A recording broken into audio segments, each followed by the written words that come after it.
You gotta rise and grind and don't let nobody stop your shine. You gotta rise and grind and don't let nobody stop your shine. You gotta rise and grind and don't let nobody stop your shine. Shine so people see they way through the dark. Don't be afraid to put the horse for the cart. People gon' judge you, but they don't know your heart. Another day, another dollar, another start to make your bite louder than your bark. You gotta be authentic, be humble, be smart. Take no days off, you gotta get that bread. Who cares about sleep? Sleep when you're dead. Don't keep calm, you gotta get excited. Make your presence known so you don't feel slighted. And don't let fear interfere with the woman or the man in the mirror. You gotta rise and grind and don't let nobody stop your shine.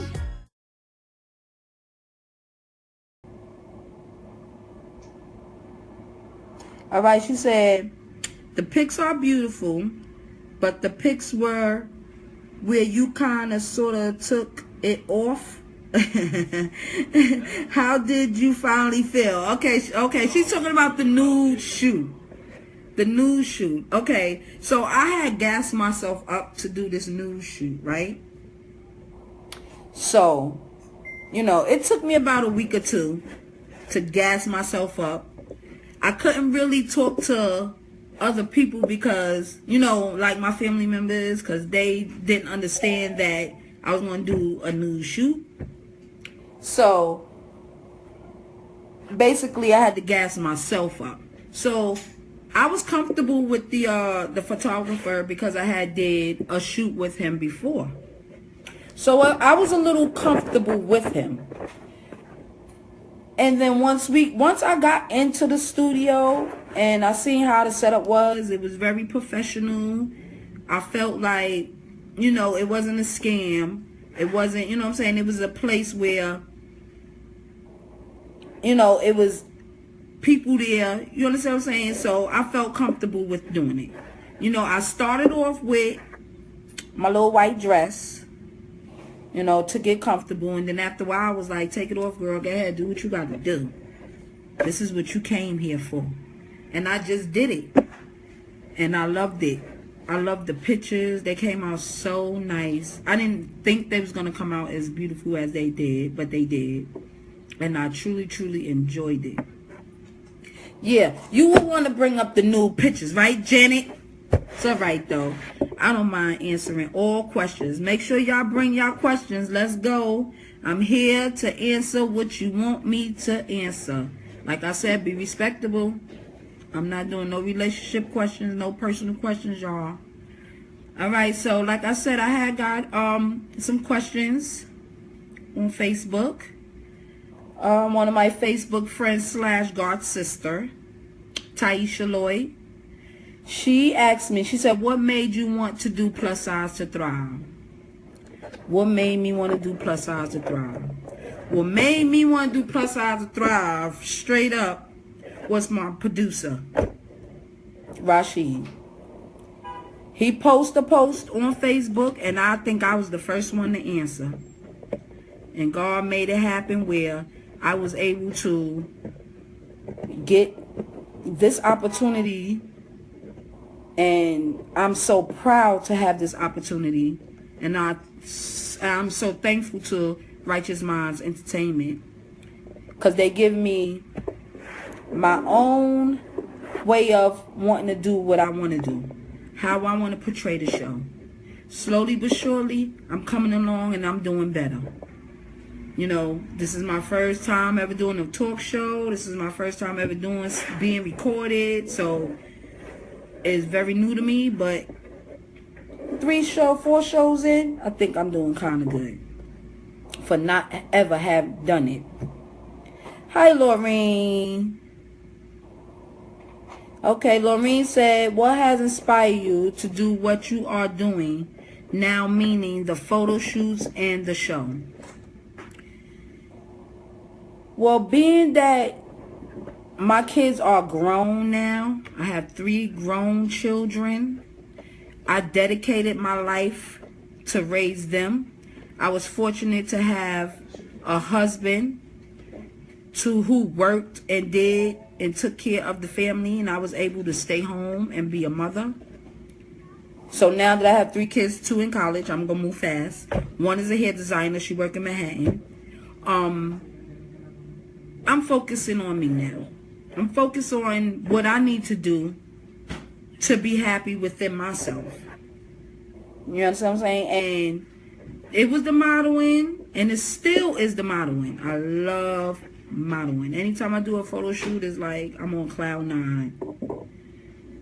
And now is the show Plus Size to Thrive. It's like that's all I think about. That's all I want to do. I just want to make it better. Every time I have a chance to do better. And that's why I always reach out to all of my followers, my peers. Like, this is not a paid gig. This is something that this is a hustle. Like P. Diddy said, shout out to the hustlers who do it because they want to do it, not because they want the money. That's why I'm doing it. The money will come. The money will come. But I want to make it fabulous. So that's what makes me want to do Plus Size to Thrive. And it make me want to do more and more and more every time. Every time I do a shoot, it's like, it's over. It just, my brain just start thinking of more to do, more to do, more to do. So that's what made me, give me all the inspiration. Janet, she said, go on, friend. I'm so proud of you, and you know I'm your #1 biggest fan and supporter. Don't stop and get it. You already know it. You already know it. #1, before I even started doing this talk show, when I was doing my modeling, you was on it. You was right there supporting me. Thank you so much. You already know, and I love you. So, yes, I have another question from Quasia A. Thornton, one of my Facebook friends. She's a fellow plus size model also.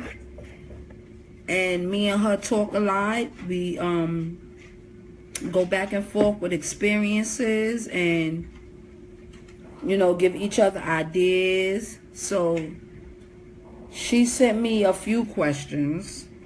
So I'm going to start off. She said, what was your defining moment that you realized you wanted to model? Well, I told that story basically already. Is when I did the wedding gown shoot. That made me feel like everything. Like I can take over the world. And then I got paid for it, and that was the bomb. That like I was like, yes, I like that. So she said, what were your first 3 steps you took to get on your path of modeling? My first step was finding photographers. You have to find photographers. I know a lot of people is scared of the internet and a lot of people is not. But you really have to not be scared and use your mind. You have to, because that's where everything is at. It's on the internet. Everything. As much you hear about Craigslist this and Craigslist that on the news is 100% understandable. But you always bring an escort. Thank you. A friend, a boyfriend, anyone that you trust, that when you know will have your back, you take them along with you. You know?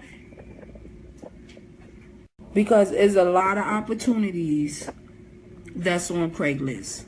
I'm not even gonna, try to talk down. Yeah, they have bad things going on Craigslist, and there's a lot of opportunities on Craigslist. Thank God I have had mostly all good things when it came to Craigslist. Like I said, my first shoot was through Craigslist, and that was a paid gig. So